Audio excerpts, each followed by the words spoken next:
오늘 보는 그 내용들을 보면은 이제 예수님께서 빌라도에게 사형 판결을 이미 받으셨고 이제 십자가에 못 박혀 돌아가십니다.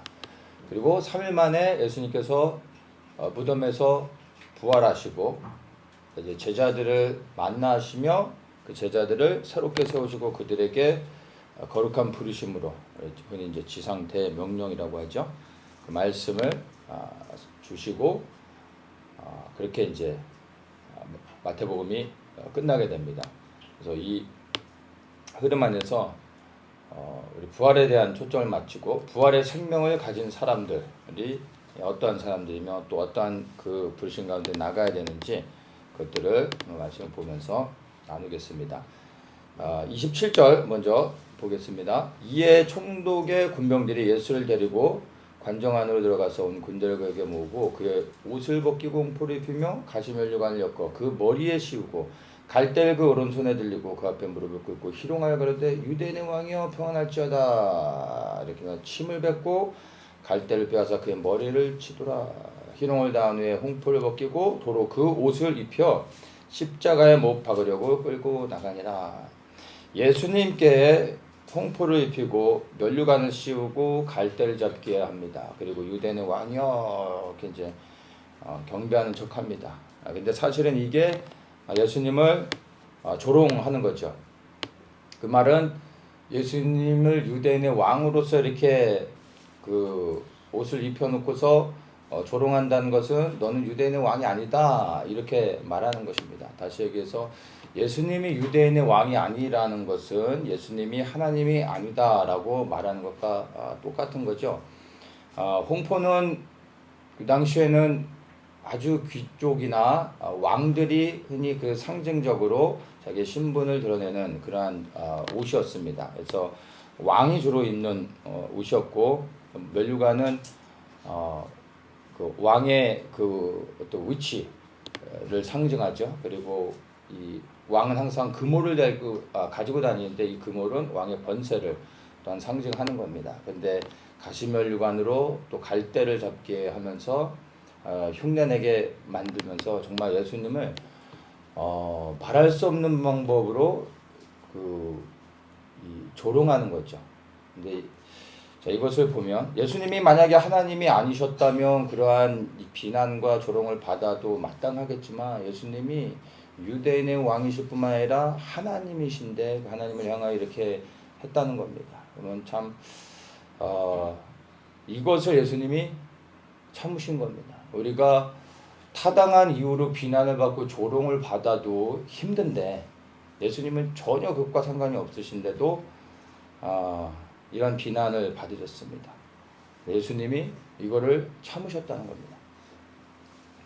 우리는 이런 상황 가운데서 뭐 참는 거 외엔 방법이 없잖아요. 우리는. 예수님은 그렇지 않거든요. 그분은 하나님이십니다. 그분이 원하시면 당장에라도 이렇게 조롱하는 자들을 다 심판하여 죽일 수도 있었습니다. 그래서 예수님이 말씀을 하셨었죠. 예수님을 잡으러 오는 자들을 베드로가 이제 막아서며 싸우려고 할 때 예수님께서 베드로를 말리면서 내가 12군단이나 되는 하늘의 천사들을 부를 수 있지만 내가 그렇게 하지 않는다. 그러면서 말씀하시는 것이 만약 그렇게 하면 이런 일이 있으리라 한 성경이 어떻게 이루어지겠느냐 이 말씀을 하셨습니다. 이 십자가에서도 이런 조롱을 받는 것도 사실 예수님께서 원하시면 한 번에 모든 사람들을 정말 심판하실 수도 있지만 참으셨다는 겁니다. 근데 참으신 이유가 아까 우리가 본 말씀처럼 하나님의 뜻을 이루기 위해서 그렇게 하셨다라는 겁니다. 여기서 예수님이 하신 말씀 중에서 이런 일이 있으리라 한 성경을 어떻게 이룰 수 있겠느냐 이런 일이 뭡니까? 예수님이 십자가를 지시는 거죠. 그 십자가를 지기 위해 예수님이 모든 것을 참으신 겁니다. 근데 그 십자가를 위해 예수님이 그 모든 조롱과 비난들을 참으신 것, 그 십자가를 우리는 어떻게 이해합니까? 우리의 구원을 위해서 예수님이 모든 수모를 당하시면서도 참으셨다라는 것을 우리는 이렇게 믿습니다. 그래서 예수님이 행하신 그 십자가의 은혜를 생각하면 너무나 감사하고 감격하며 날마다 정말 주님 앞에 감사의 찬양을 올려드려야 될 것입니다.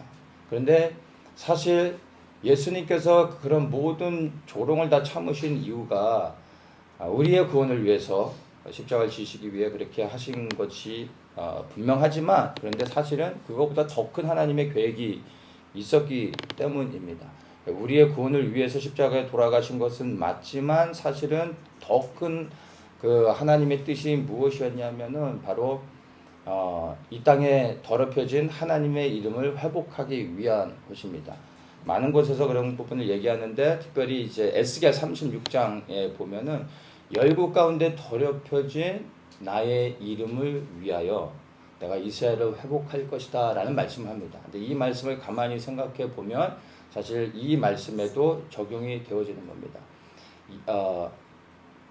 이스라엘 백성의 그 어떠함과 상관없이 하나님께서 끊임없이 이스라엘을 회복하시는 이유는 이스라엘 때문이 아니라 이스라엘과의 언약을 성취하시는 하나님, 이스라엘을 통하여 하나님의 뜻을 이루기 위해서 이스라엘을 하나님께서 놓지 않으시고 회복해 가시는 것들을 보게 되는 겁니다. 예수님께서 십자가에 죽으신 것도 동일합니다. 우리의 구원을 위한 것이지만 더 크게는 하나님의 뜻을 이루기 위한 것인데, 그것이 바로 이 구약의 말씀과 동일하게 더럽혀진 여호와의 이름을 회복하기 위해서 이 모든 십자가의 고난을 예수님께서 참으셨다는 것입니다. 예수님께서 죽으셔야만 사망의 권세를 깨뜨릴 수 있는 것이고, 그 사망의 권세를 깨뜨리고 사단은 무적에게 던질 때 이제 이 땅에 아담이 빼앗겼던 권세를 되찾고 이제 그리스도를 통하여 이 땅에 하나님의 나라가 이루어지는 겁니다.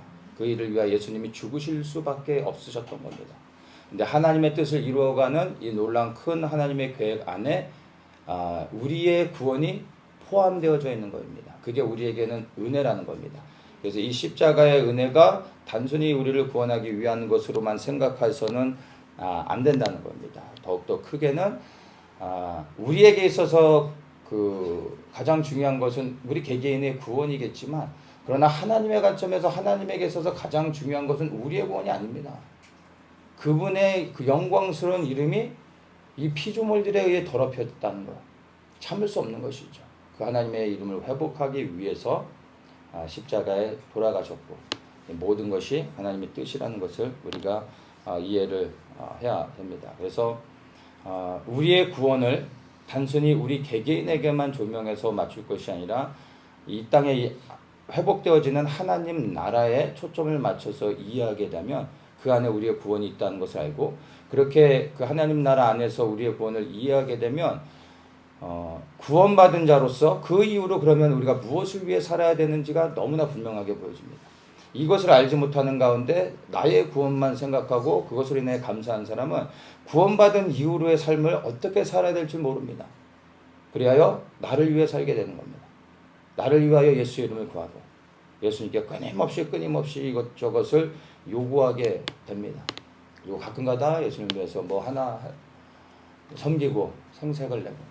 근데 정말 이 땅에 이루어지는 하나님의 나라를 바라보고, 그리고 그 하나님의 나라가 회복되어지는 것 안에 나의 구원을 예정하셨고 내가 구원받은 자로서 이제 일어나 이 땅에 회복되어질 하나님의 나라를 위해 섬겨야 된다는 것을 발견하게 되면 구원받은 이후로 즉시 우리의 삶을 들여 그리스도를 섬기게 되는 겁니다. 이게 사실은 구원받은 그리스도인들의 마땅한 삶입니다. 그래서 사실은 초대교회는 예수 그리스도를 믿는 즉시 이들은 삶을 들여 하나님 앞에 헌신하는 것이었습니다. 그게 너무나 당연한 것이었습니다. 그런데 오늘날에는 그렇지 않다라는 것이 너무나 좀 안타깝습니다. 우리는 하나님의 사랑에 대해서는 너무나 잘 알고 있습니다. 근데 하나님의 공의는 잘 모르고 있습니다. 하나님의 사랑이 우리를 향한 하나님의 구원의 역사라면 하나님의 공의는 이 땅에 회복하게 되는 하나님의 나라와 연관된다는 겁니다. 그 하나님의 공의 안에 하나님의 사랑이 있는 겁니다. 그 하나님의 공의 안에 우리의 구원이 있다는 것입니다. 그래서 우리는 사랑만을 붙잡아서는 안 됩니다. 하나님의 공의를 보아야 됩니다. 그러면 우리를 구원하시는 하나님이 단순히 사랑의 하나님이 아니라 사실은 공의의 하나님이라는 것.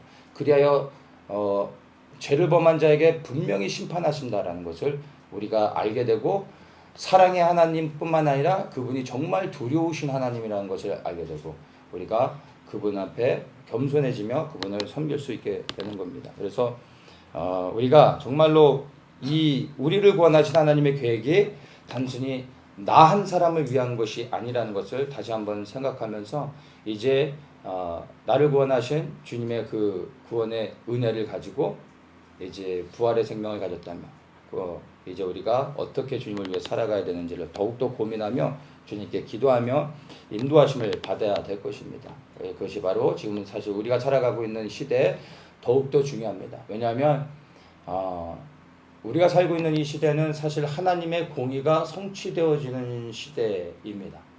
이제 곧 그 하나님의 공의가 성취되어지는데 그것은 이 땅에 사단의 일을 멸하시는 겁니다. 그리고 이제 하나님의 이름을 회복하여 오직 하나님만이 온전히 영광을 받게 되어질 겁니다. 그래서 하나님의 심판이 이 땅에 임하게 있다는 것을 생각하면서 우리는 구원받은 자로서 이제 주님을 위해 어떻게 섬겨야 되는지를 더욱더 기도하며 주님의 인도하신 가운데 나아가시기를 축복합니다. 다시 한번 말씀드리지만 이 주님의 십자가의 사랑에서 멈추지 마시고 하나님의 공의가 이 땅에 이루어질 수 있게 이것을 위하여 오늘도 쉬지 않고 일하시며 더럽혀진 여호와의 이름을 회복하길 원하시는 주님의 그 간절한 마음을 우리가 알고 그 부르심 가운데 나아가 이 땅에 하나님의 공의가 이루어지는 그 일들을 위해 온전히 순종하시기를 예수님의 이름으로 축복합니다. 37절을 보겠습니다. 37절에 보면 이제 예수님을 그 채찍질하고 그 다음에 십자가에 못 박은 다음에 그 십자가 위에 이렇게 씁니다. 이는 유대인의 왕 예수 이렇게 쓴 패를 십자가에 이제 붙이게 됩니다. 요한복음에 보면 이 부분을 조금 더 자세하게 설명해주고 있는데 요한복음 19장 19절에 보면은 이렇게 얘기합니다. 빌라도가 패를 써서 십자가 위에 붙이니 나사렛 예수 유대인의 왕이라 기록되었더라. 빌라도가 그렇게 쓴 겁니다.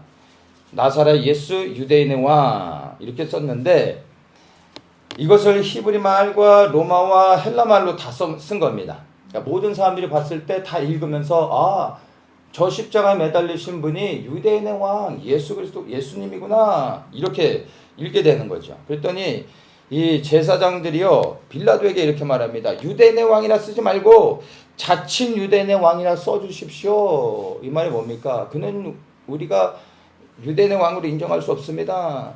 자칭 유대인 왕, 가짜 유대인 왕이라고 써주십시오. 이렇게 요청을 했다는 겁니다. 그런데 빌라도가 그들의 요청에 이렇게 대답합니다. 22절에 나의 쓸 것을 썼다 하고 그 패를 그렇게 쓰고 붙이는 겁니다. 이게 사실은 굉장히 큰 의미가 있는 거죠. 빌라도가 그렇게 한 것은 본인의 어떠한 그 의도가 아니라 사실은 하나님이 하시는 일이라고 우리가 생각할 수 있습니다. 예수님께서 유대인의 왕이라는 것을 십자가에 매달려 돌아가시지만 그 죄명에 그렇게 써져 있으므로 많은 사람들이 보며 사실은 십자가에 매달리신 이분이 유대인의 왕이다라는 것을 이방인을 통하여 인정하게 하므로 모든 사람들이 보게 하신 겁니다. 예수님은 유대인으로 오셨고 유대인의 왕으로 오신 겁니다. 그리하여 유대인을 구원하기 위해서 이 땅에 오셨다는 것을 우리는 알아야 됩니다.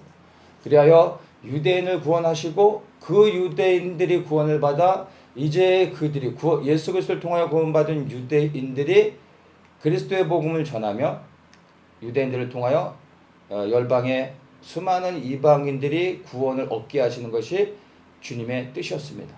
그래서 유대인을 구원하기 위해 이 땅에 오신 것이 예수님의 뜻이었습니다. 그래서 유대인의 왕이라 쓰여지는 것은 굉장히 예언을 성취하는 것이고 의미 있는 그 말씀이었던 것입니다. 그러나 예수님이 유대인의 왕이라는 것을 우리는 유대인들만은 위한 왕으로 이해하면 안 되고 구원은 유대인으로부터 시작되어진다는 것은 우리는 말씀을 통해서 알고 있습니다. 그래서 유대인으로 왕으로 오셔서 유대인을 구원하심으로 이제 그들을 통하여 온 열방의 모든 사람들을 구원하기 위하시는 하나님의 계획이 그 안에 담겨져 있다는 것을 우리는 이해를 해야 되는 겁니다. 근데 이 빌라도가 정말 성령의 감동 가운데서 그는 이렇게 하는 게 왜 이렇게 하는지도 자기도 몰랐을 겁니다. 그러나 나는 쓸 것을 썼다 하며 예수님이 유대인의 왕이셨음을 십자가상에서 모든 사람들이 볼 수 있도록 선포했다는 것입니다. 40절에 보면은 이제 예수님이 십자가에 그렇게 매달려 죽으신 이제 십자가에 매달려 이제 그 고통 가운데 있을 때 로마 병정들이 그리고 또 그 십자가에 매달린 예수님을 보며 수많은 무리들이 조롱하죠.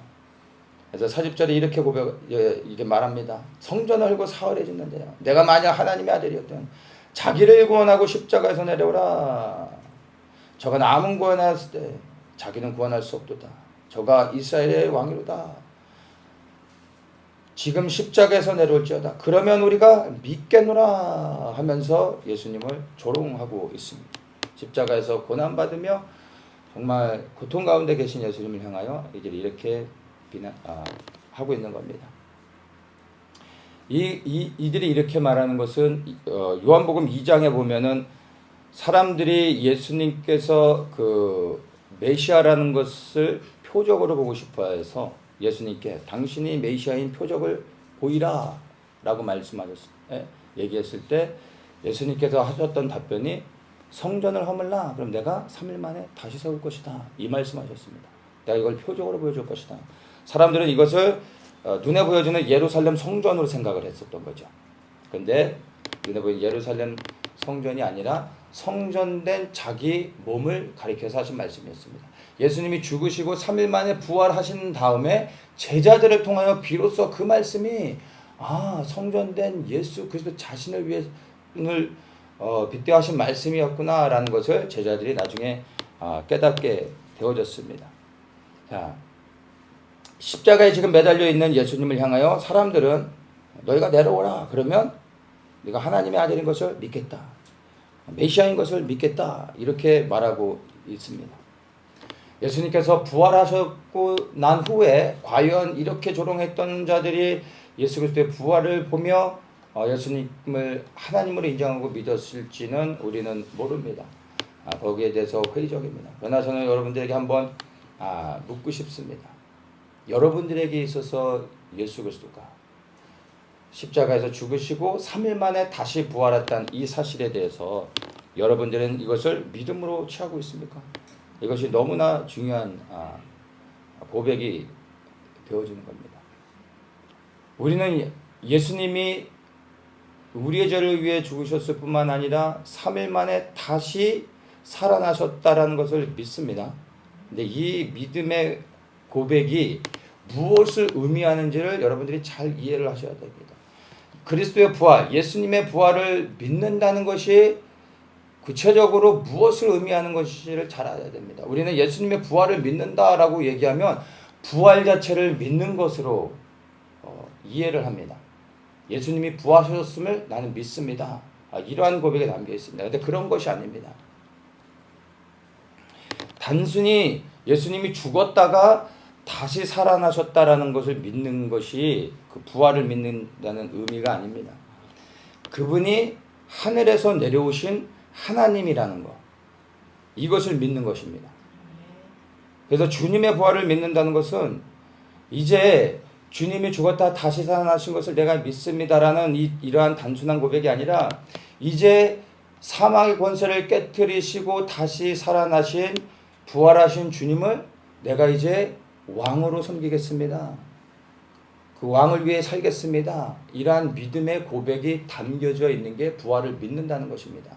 왜냐하면 부활하신 예수님이 저 옆 동네 아저씨가 아니라 온 열방의 창조자라는 것입니다. 그런데 메시아로서 유대인의 왕으로 오셨다는 겁니다.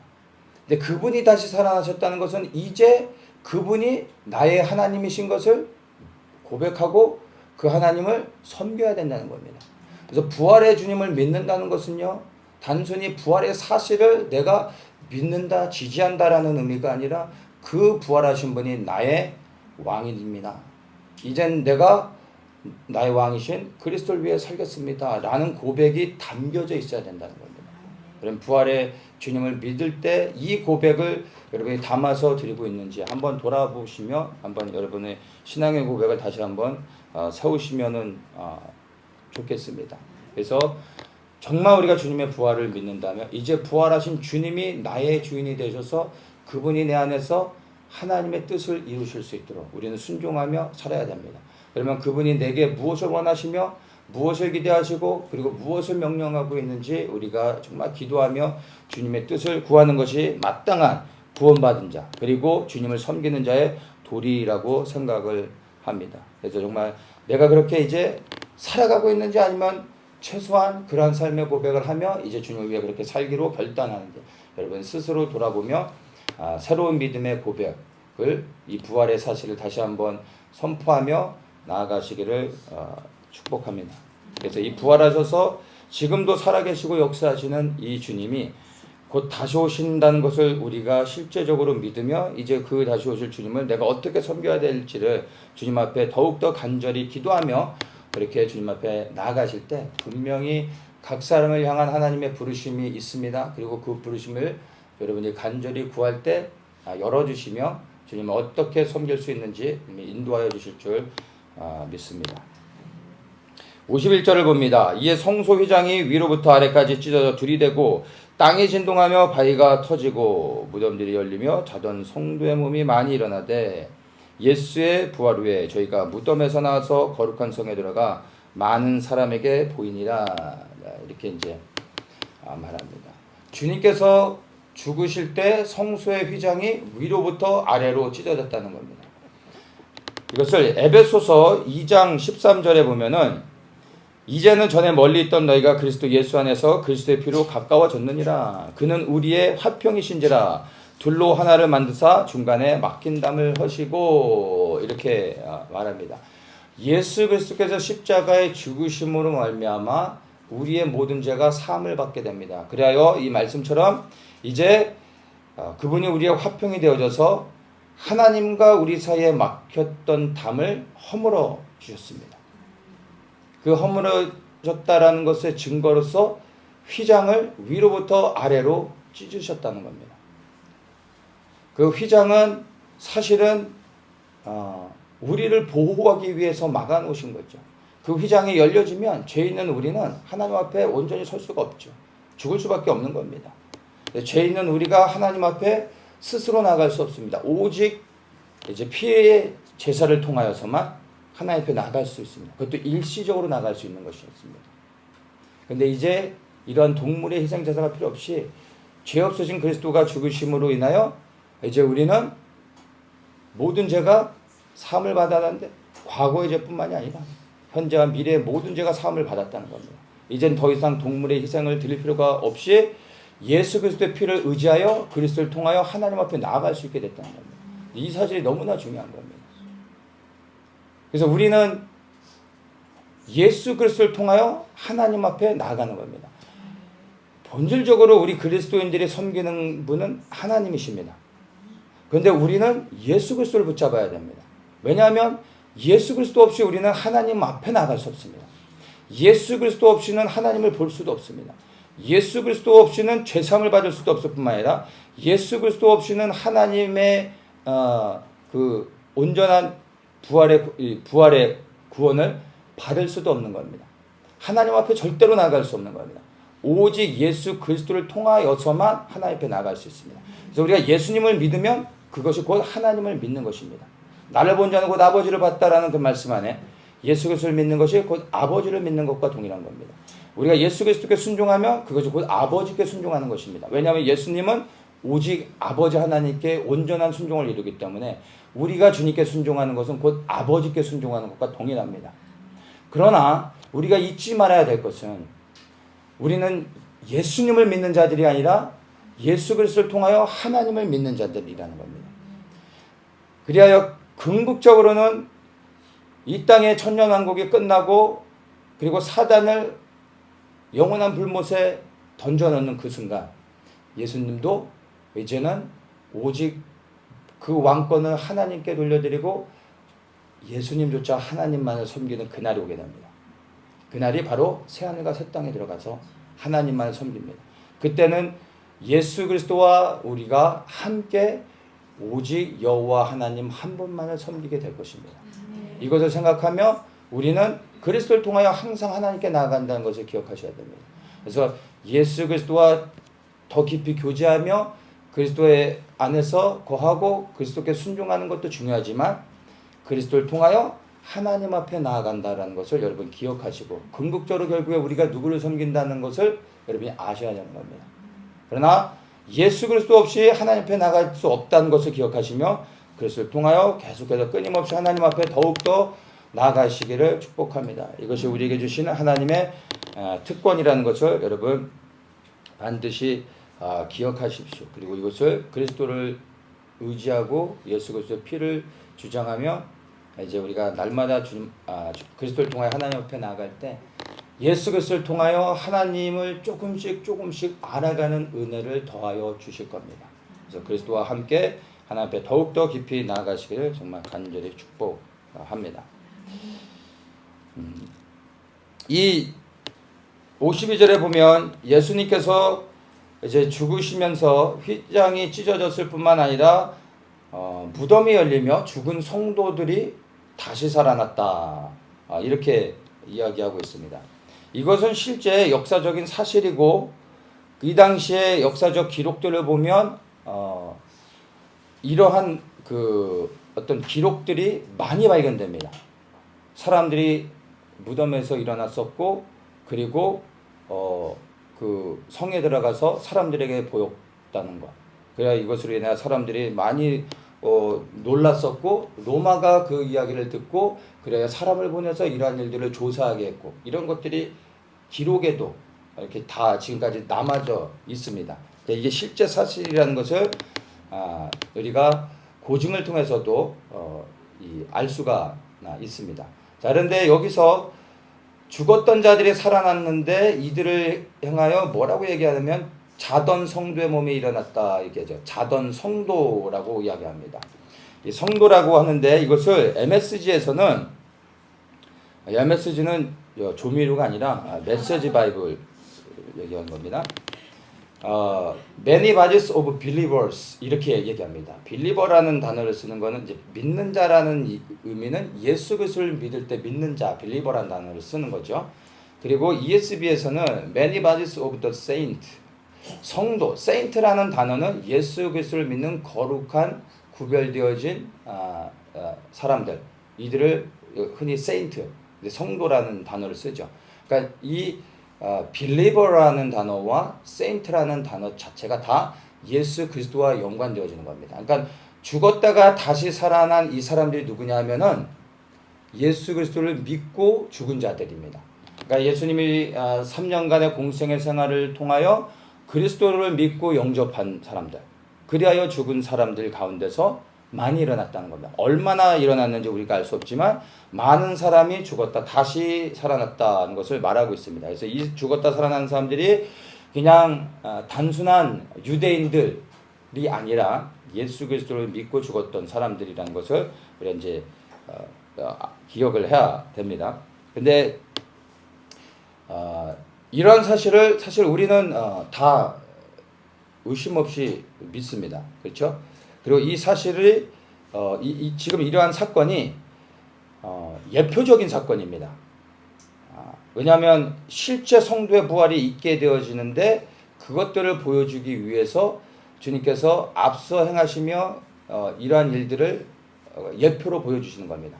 그래서 이러한 사건이 사실은 구약에도 있었습니다. 죽은 자를 살리는 일들이 여러 가지 또 있었지만 특별히 또 보면 엘리사가 이제 죽은 엘리사의 묘실에 사람들이 이제 죽은 사람을 장사 지내려고 하다가 도적대들이 막 오게 돼서 죽은 시체를 엘리사의 묘실에 던져버리죠. 근데 그 시체가 굴러가다가 엘리사의 뼈에 닿습니다. 그리고 죽은 사람이 다시 살아납니다. 근데 요 한 센텐스만 딱 기록하고 또 다른 이제 사건으로 흘러갑니다. 굳이 그거를 껴놓을 필요가 없는데 요 한 문장을 만들어서 보면은 열왕기하 13장에 보면 이게 이제 기록되어 있습니다. 예표적인 사건을 보여주는 겁니다. 근데 죽은 엘리사의 뼈에 죽은 사람의 몸이 닿는데 어떻게 살아납니까? 그러면 이 죽은 엘리사에게 능력이 있다는 겁니까? 전혀 아니죠.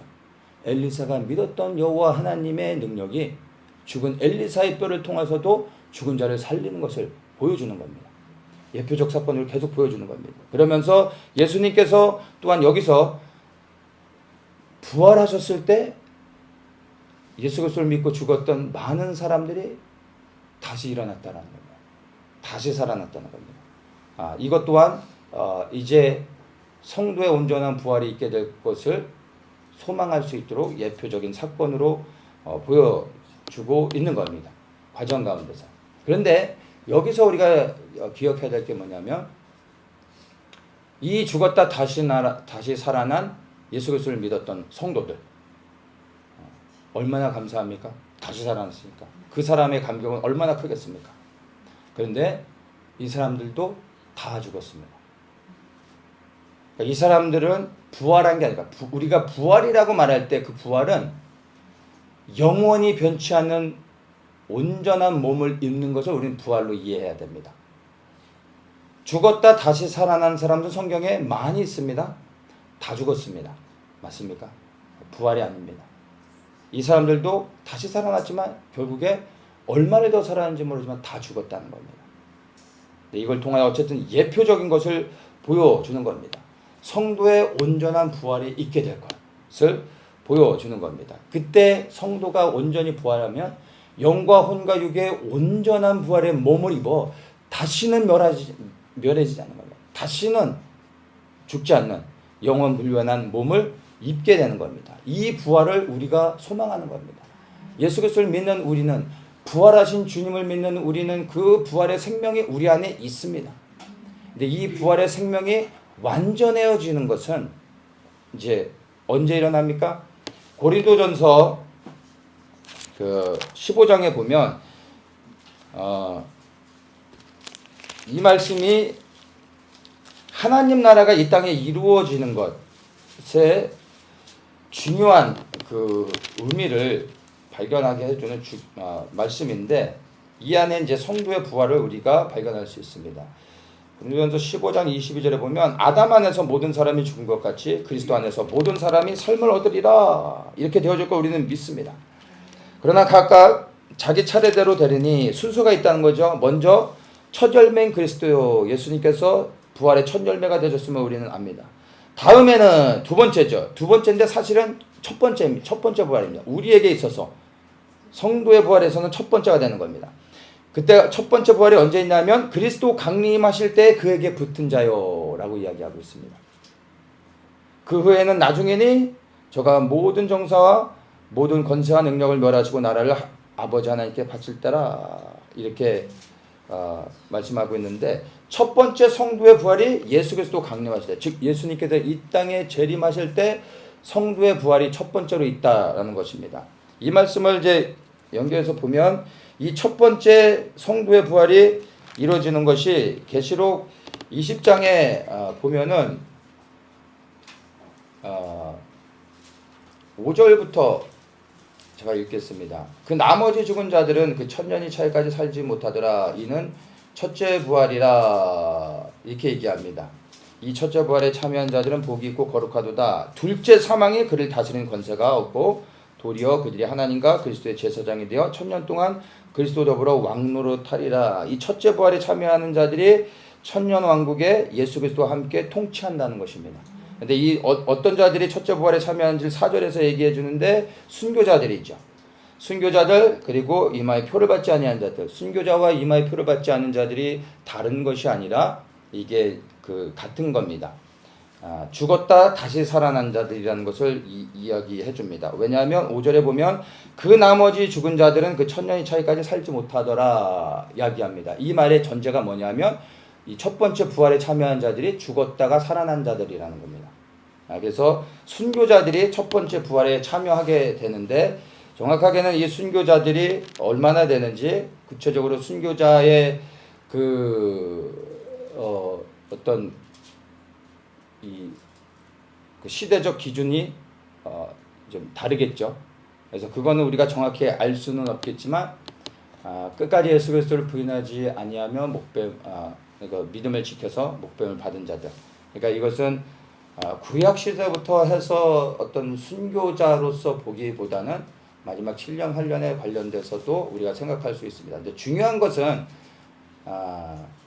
첫 번째 부활이 있는데 그리스도께서 이 땅에 재림하실 때 그때 죽은 자들 가운데 순교자들이 일어난다는 겁니다. 이게 첫 번째 부활이 되는 겁니다. 이게 성도의 온전한 부활이고, 이 부활에 참여한 자들은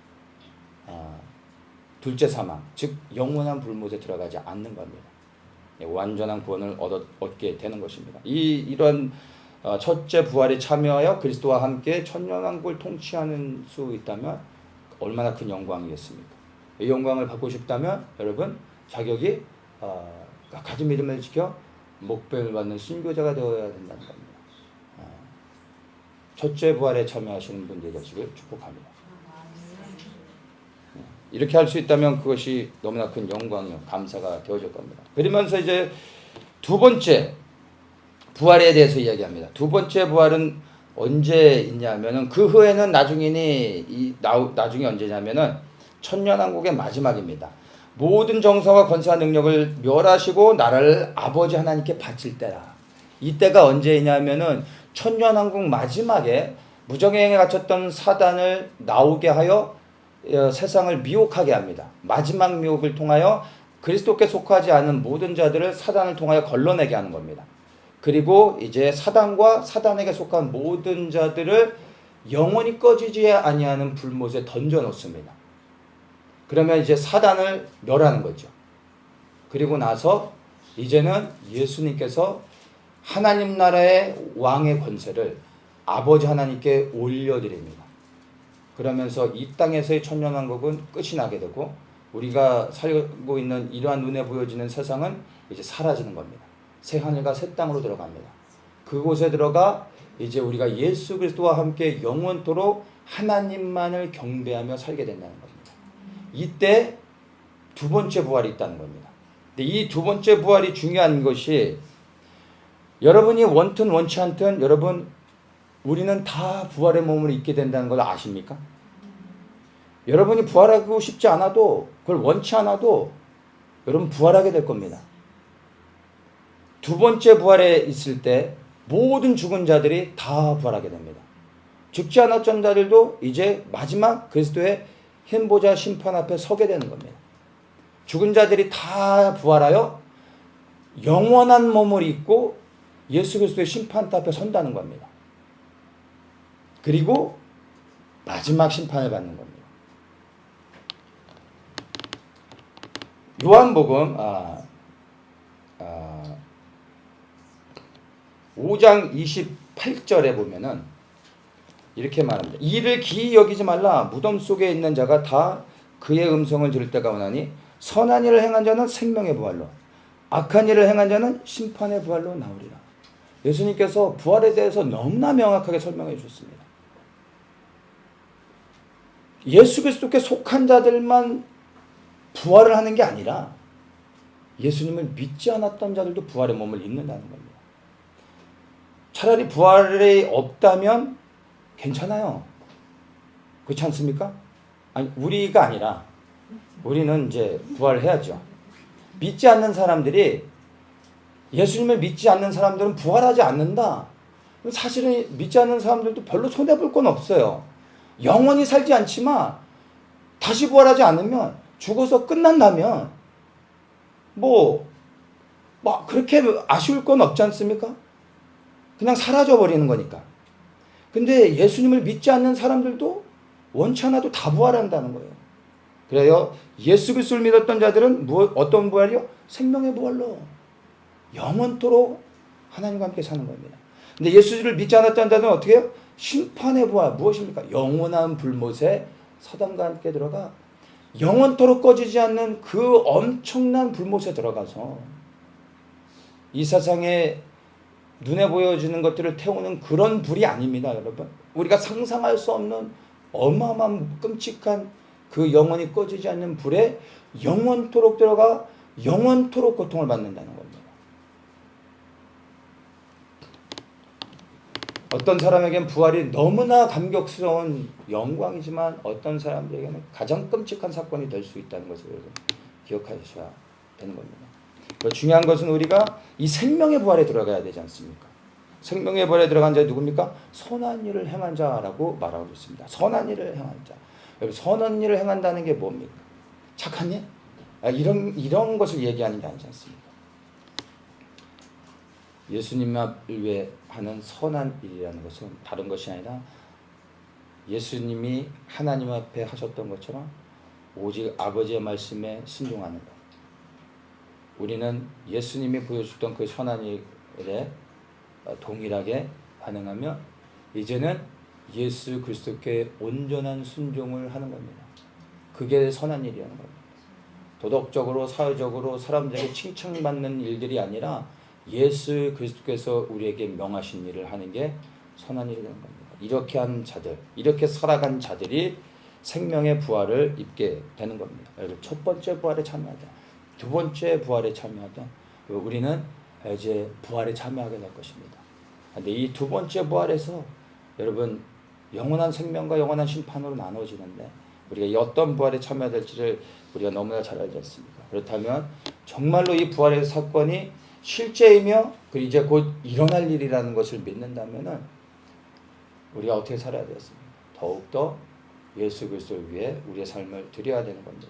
근데 이제 곧 다시 오실 주 예수 그리스도를 소망하며 살아가는 우리에게 있어서 우리가 주님을 어떻게 선한 일을 통하여 섬겨야 되는지 고민해 본다면 다시 오실 주의 길을 예비하는 것이 가장 주님 보실 때 선한 일이 아니겠습니까? 그러면 그 예수 그리스도의 다시 오실 길들을 위해 우리가 어떻게 구체적으로 순종하며 살아야 되는지 고민하며 기도하며 주님의 뜻을 구해야 한다는 것을 여러분 기억하시기를 바랍니다. 그리고 그 영광스러운 부활에 정말 참여하시는 모든 분들 되시기를 축복합니다. 62절부터 보면 이 예수님이 이제 그 죽으시고 무덤에 같이 이제 들어가시죠. 그 다음에 이제 제사장들과 바리새인들이 빌라도에게 가서 얘기합니다. 저 유혹하던 자가 살았을 때 이렇게 말했습니다. 내가 사흘 후에 다시 살리라. 우리가 이걸 기억합니다. 그래서 이 무덤을 지켜서 제자들이 무덤에서 예수님 시체를 훔쳐가고서 부활했다 이렇게 속이지 못하게 이걸 지키게 해주십시오. 막 이런 얘기를 하는 거죠. 그러니까 예수님의 부활을 원치 않았고 믿고 싶지 않았던 겁니다. 그런데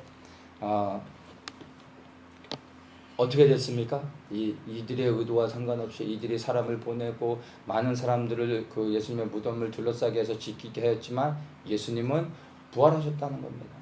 세상에 사람들이 막는다고 해서 막아지는 게 아닙니다. 우리 이것을 통하여서도 분명히 기억해야 되는 게 지금도 사실은 예수 그리스도께서 이 땅에 다시 오시는 일들을 원치 않는 자들이 있습니다. 그것을 막으려고 하는 사단의 일들이 있습니다. 그래서 끊임없이 지금 교회를 공격하는 것이죠. 특별히 주의 다시 오심을 믿고 그 길을 예비하는 자들이 교회 안에서도 이제 공격을 받고 있습니다. 유대인들이 공격을 받고 있죠. 예수님께서 이 땅에 다시 오시기 위해 두 가지가 준비되어야 되는 겁니다. 하나님의 백성 이스라엘이 회복되어져 메시아를 환영하며 초청해야 됩니다. 간절히 메시아를 구해야 됩니다. 그래야 메시아가 오시는 겁니다. 또한 교회가 이제 온 열방의 복음을 증거하며 이 유대인과 이방인들이 하나 되어져서 이제 다시 오실 주의 길을 예비해야 되는 겁니다. 그래야 주님이 오실 수 있는 겁니다. 그래서 사단이 하는 일들이 유대인을 핍박하는 거죠. 반유대주의가 앞으로도 더욱더 거세지게 될 것인데 그 이유가 유대인들이 돌아오지 못하고 유대인들이 멸망을 받으면 메시아께서 다시 오실 수가 없는 겁니다. 그래야 인류 역사 가운데 유대인들이 온 열방 가운데 이유 없이 지금까지도 앞으로도 끊임없이 고난을 받으며 마지막 환난 가운데 엄청난 핍박과 고난을 받게 되는 겁니다. 근데 더불어 교회도 동일하게 핍박을 받게 될 겁니다. 그 이유가 다른 것이 아니라 바로 메시아의 재림과 연결되어지기 때문입니다. 그러나 그러한 일들은 반드시 있을 것이지만 세상에 사단이 그렇게 예수님의 다시 오심을 막으려고 한다 할지라도 막아질 수 있는 게 아니라는 겁니다. 주님은 반드시 모든 것을 뚫고 이 땅 가운데 영광의 왕으로 만왕의 왕으로 오신다는 것을 믿으시고 이제 우리가 그 두려움 없이 부르심에 서서 정말 주의 다시 오실 길들을 담대히 예비하는 모든 성도님들 되시기를 정말 예수님의 이름으로 다시 한번 축복합니다. 아멘. 28장의 말씀까지만 간단히 좀 보겠습니다. 이제 예수님께서 부활하시고 난 다음에 예수님을 처음으로 만났던 사람들이 놀라웠게 제자들이 아니라 여인들이었다는 겁니다. 1절에 보면 안식일이 다여가고 안식 후 첫날이 되려는 미명에 막달라 마리아와 다른 마리아가 무덤을 보려고 왔습니다. 그런데 이들이 예수님을 만나게 됩니다. 부활하신 주님을 만나게 됩니다. 예수님의 제자들이 예수님을 부활하신 주님을 처음으로 만나야 될 것 같은데 어떻게 이 여인들이 만났을까? 참 생각해 볼 필요가 있는 말씀입니다. 여인들이 예수님을 부활하신 예수님을 처음으로 만났다는 것을 여인들이 제자들보다 믿음이 더 좋았다는 것으로 우리가 해석하지 않았으면 좋겠습니다. 근데 분명히 다른 것은 있습니다. 무엇이 달랐냐면 이들이 부활하신 예수님을 만날 수 있었던 이유는 심플합니다. 무덤에 갔다는 겁니다. 그것이 예수님을 만날 수 있는 이유가 됐던 겁니다. 근데 이 여인들이 왜 무덤에 갔는지를 우리가 잘 생각해 봐야 됩니다. 부활의 주님을 만나러 여인들이 무덤에 간 게 아닙니다. 왜 갔습니까? 죽은 예수님을 장사 지내기 위해, 향품을 발라주기 위해서. 이해되십니까? 제자들도 예수님을 사랑했습니다. 비록 두려워서 예수님을 버리고 떠났지만 제자들도 예수님을 사랑했습니다. 근데 여인들은 예수님을 향한 그 사랑이 보다 더 여인들만의 어떤 성품에서 나오는 거라고 할 수도 있겠죠. 죽은 예수님을 어떻게든 더 장사 지내며 유대인의 관습 가운데 죽은 자에게 기름을 바르고 또 그 향기가 나는 기름을 또 향품을 바르는 게 유대인의 관례입니다. 근데 예수님이 급하게 이렇게 무덤에 장사 지내면서 기름을 바르지 못했거든요. 죽은 예수님을 장사 지내고 싶은 거예요. 너무 마음이 아픈 거예요. 그래서 무덤에 간 거예요. 부활의 주님을 만나러 간 게 아닙니다. 어떻게든 주님을 가까이 가서 죽은 예수님을 장사 지내고 싶었던 겁니다. 그런데 부활하신 예수님을 만나게 됐다는 겁니다. 주님을 위하여 더욱더 열심을 냈던 여인들이 부활의 주님을 처음으로 만나뵙게 되는 영광을 얻게 됐습니다.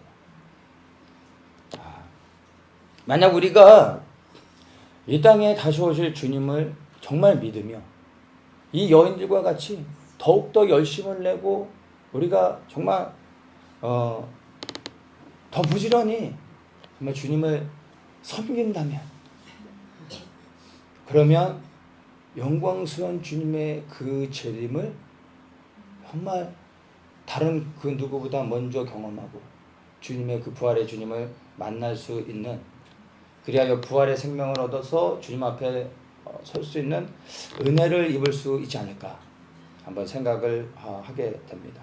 주님을 향하여, 이 땅에 다시 오실 주님을 향하여 여러분 열심을 내어 충성스럽게 섬기십시오. 여인들은 그걸 기대도 하지 않았지만 부활의 주님을 만났습니다.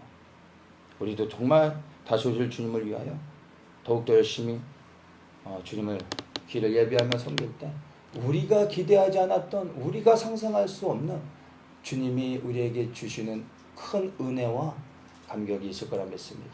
그리고 그것이 우리를 주님 앞에 온전히 설 수 있는 그런 축복을 허락해 주실 거라 믿습니다. 이제 주님께서 부활하시면서 여인들을 먼저 만나주시고 여인들에게 말하죠. 갈릴리로 먼저 가라. 내가 거기서 제자들을 만날 것이다. 그걸로 보내라. 오게 하라. 이렇게 말씀하십니다. 왜 주님께서 갈릴리로 제자들을 따로 불러서 만나시길 원하셨을까? 왜 그리로 오게 하셨을까? 생각해 보면 예수님의 대부분의 제자들이 다 갈릴리 출신입니다. 그리고 그 갈릴리에서 자기의 삶의 터전에서 일하고 있던 제자들에게 그 삶의 현장에 가셔서 한 명 한 명씩을 불러주셨습니다. 그리고 그들이 자신들이 하던 모든 것을 내려두고 전적으로 그리스도를 따랐습니다. 갈릴리로 돌아간다는 것은, 그리하여 그곳에서 부활하신 주님을 다시 새롭게 만난다는 것은, 제자들이 주님을 봤을 때 무엇을 생각하겠습니까? 주님이 나를 불러주셨던 것들을 기억하게 되겠죠. 그리고 그 부르심에 헌신하여 모든 것을 버리고 주님을 따랐던 자신들의 그 첫 고백들을 기억하며 생각하게 되는 겁니다. 이걸 통해 주님께서, 부활하신 주님께서 다시 그들을 회복하여 부르시기 원하여 갈릴리로 가셨다는 것을 우리가 생각할 수 있습니다. 그리고 이 갈릴리에서 주님께서 제자들을 만나 주실 때 불러내셔서 이놈의 새끼들 하면서 너희들 그럴 수 있어 하고 제자들을 책망한 것이 아니라 그들을 사랑하여 주시고 불러서 그들에게 음식을 해서 먹을 것을 주시고, 베드로를 통해서 보면 사랑하여 주시고 그들을 다 모든 걸 품으시고 용서하시고 주님께서 새롭게 초청하시는 것을 우리가 볼 수 있습니다. 자, 이것을 보면 너무나 큰 감동을 받게 됩니다. 주님이 이렇게 하셨을 때 여러분, 결정은 제자들이 하는 겁니다. 마지막 결정은 제자들이 하는 겁니다. 돌이켜 회개하고 예수님이 팔을 벌려 환영해 주실 때 다시 주님 앞에 나아가 새롭게 헌신되어져 주님을 섬길 수도 있고, 원치 않으면 거절하여 떠날 수도 있는 겁니다. 주님은 주님을 버리고 떠났던 제자들을 향하여 용서하시며 사랑의 팔을 벌리시고 다시 초청하고 계신 겁니다. 그 제자들은 그 부르심에 감격하여 다시 주님 앞에 나와 주님을 섬기기로 결단합니다. 그리고 난 이후에 이들이 완전히 삶이 변하여 어떻게 합니까?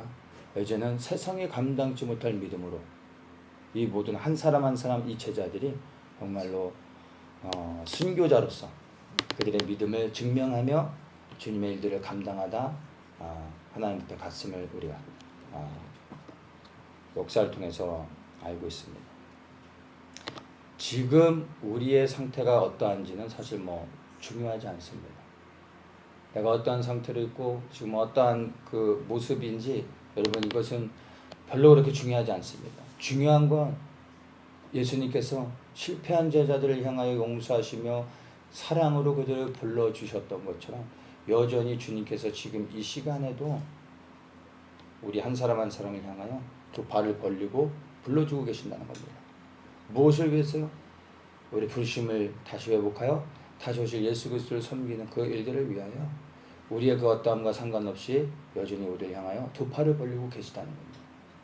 어떤 사람들은 여전히 나 자신을 주목하며 나의 그 어떠함 때문에 주님 앞에 나갈 수 없다라고 고백합니다. 여러 가지 힘든 것들이 있고 해결되지 않은 문제가 있고 내 안에 정말로 아픈 상처들로 인하여 주님 앞에 나가지 못한 사람들이 있습니다. 그런데 그거는 주님은 상관하지 않는다는 겁니다. 제자들이 주님 앞에 나올 수 있는 은혜는 제자들에게 있지 않았습니다. 주님이 다 용서해 주셨다는 겁니다. 우리는 그거를 믿음으로 취하면 되는 겁니다. 내가 뭔가를 해결하고 내가 어느 정도 위치가 되고 내 수준이 어떻게 되어지고 내 모습을 좀 더 거룩하게 바꾸고 난 후에 주님 앞에 나오는 것이 아니라 지금 사랑으로 우리를 부르고 계신 주님 앞에 즉시로 믿음으로 반응하면 되는 겁니다. 아멘으로 믿음으로 고백하며 나아가면 되는 겁니다. 그리고 주님이 우리를 받아주시면 이제 다시 오실 주님을 이 제자들과 같이 동일하게 두려워서 저주하며 부인하고 다 떠났던 이 제자들이 주님의 사랑 안에 다시 들어왔을 때 이들이 정말 주님을 위하여 생명 들여 섬겼던 것을 우리가 봅니다. 우리가 주님의 이 다시 오심을 소망하며 우리를 부르고 계신 주님의 이 거룩한 부르심 가운데 우리가 반응하고 나가며 제자들과 같이 끝까지 주님을 사랑하고 그리하여 믿음을 끝까지 지켜 주의 오실 길을 예비하는 길을 감당하다 주님 앞에 설 수 있도록 믿음을 놓아 주시고 그리고 감당할 은혜와 능력들을 우리 각 사람에게 부어주실 것을 믿습니다. 우리가 이제 믿음으로 반응하며 주의 부르신 가운데 이 제자들과 같이 이제 새롭게 나아가면 되는 겁니다. 그리고 주님 안에서 새롭게 힘을 얻어 정말 충성스러운 주의 종이 되시길 축복합니다. 그런 자들에게 이제 주님께서 18절에 이 위대한 지상 명령을 선포하십니다. 하늘과 땅의 모든 것을 내게 주셨으니 그러면 너희는 가서 모든 족속으로 제자를 삼아 아버지 아들과 성령의 이름으로 침례를 주고 내가 너희에게 분부한 모든 것을 가르쳐 지키게 하라. 볼지어다 내가 세상 끝날까지 너희와 항상 함께 있으리라. 이 말씀을 누가 하시는 겁니까? 부활하신 주님이 말씀하시는 겁니다. 부활하신 주님이 내가 세상 끝날까지 너희와 함께 할 것이다. 부활의 주님이 우리와 함께 하신다는 말씀은 무엇입니까? 우리가 이 부르심 가운데 순종하여 주의 말씀을 따라 살아가게 되면 우리와 함께 하신다는 겁니다. 구원받았으니까 나는 나대로 살고 주님은 주님대로 살아갈 때 구원을 받는다는 것이 아니라 부활하신 주님의 이 부르심에 순종하여 말씀을 따라 우리가 순종하여 살아가게 되면 주님이 책임지고 끝까지 함께 하겠다는 겁니다. 그래야 예수 그리스도를 믿는 자들은 죽어도 두려워하지 않는 이유가 죽음이 끝이 아니라 부활의 생명, 예수 그리스도 안에 그 부활의 생명이 결국에 나를 다시 일으킬 것을 믿기에 죽음을 두려워하지 않고 주님을 섬길 수 있는 것입니다. 제자들이 이것을 보았기 때문에 두려움 없이 죽음 앞에 설 수 있었던 겁니다. 우리도 동일하게 이 부활의 주님 안에 있는 생명을 믿음으로 취하고 이제 두려움 없이 이 부르심 앞에 서야 되는 겁니다. 이 거룩한 부르심에 서는 자들과 주님이 영원토록 함께 하신다고 말씀하고 있는 겁니다. 그래서 정말 이제 이 영광스러운 부르심이 제자들에게만 국한되어지는 것이 아니라 지금 이 시간 주 예수 그리스도의 다시 오심을 소망하며 그의 길을 예비하고 살아가는 우리들 모든 성도들을 향하여 여전히 이 명령을 부활의 주님이 우리에게 요구하고 계시는 겁니다. 왜냐하면 아직 이 땅에 하나님의 나라가 임하지 않았기 때문입니다. 누군가 일어나 그의 나라를 예비하며 그의 길을 준비해야 되는 것입니다. 우리가 그러한 거룩한 부르심 가운데 나아가길 원합니다. 그래도 주님께서 우리에게 힘과 능력을 주시며 그리고 사명을 감당하고 넉넉히 주님 앞에 서서 우리가 첫 번째 부활에 서게 될지 아니면 두 번째 생명의 부활로 나갈지 알 수 없지만 영원한 생명을 얻고 주님과 함께 영원토록 하나님을 섬길 수 있는 은혜의 자리로 불러주실 것을 믿습니다. 이 부활의 날을 소망하며 새롭게 주님 앞에 헌신하여 그 부활의 주님께 순종하며 결단하며 나아가시기를 예수님의 이름으로 축복합니다. 주님 감사합니다. 주님께서 죽음 가운데서 사망 가운데서 부활하셨다는 것이 우리에게 생명이요 소망이 되어집니다. 이제 그 부활의 생명이 우리 안에 있음을 고백합니다. 그 부활의 생명이 우리 안에서 이제 새롭게 요구하시며 부활의 주인 되신 우리의 왕 되신 예수 그리스도를 위하여 살기를 요구하고 계심을 우리가 기억하고 이제 그 영광스러운 부르심에 순종하며 새롭게 나가게 하시옵소서. 그렇게 결단하며 나가는 우리 모든 성도들의 한 사람 한 사람의 삶 위에 주님 영원토록 함께하여 주시며 주님 앞에 넉넉히 모든 사명 감당하고 설 수 있도록 붙잡아 주시옵소서. 감사하며 예수님의 이름으로 기도드리옵나이다.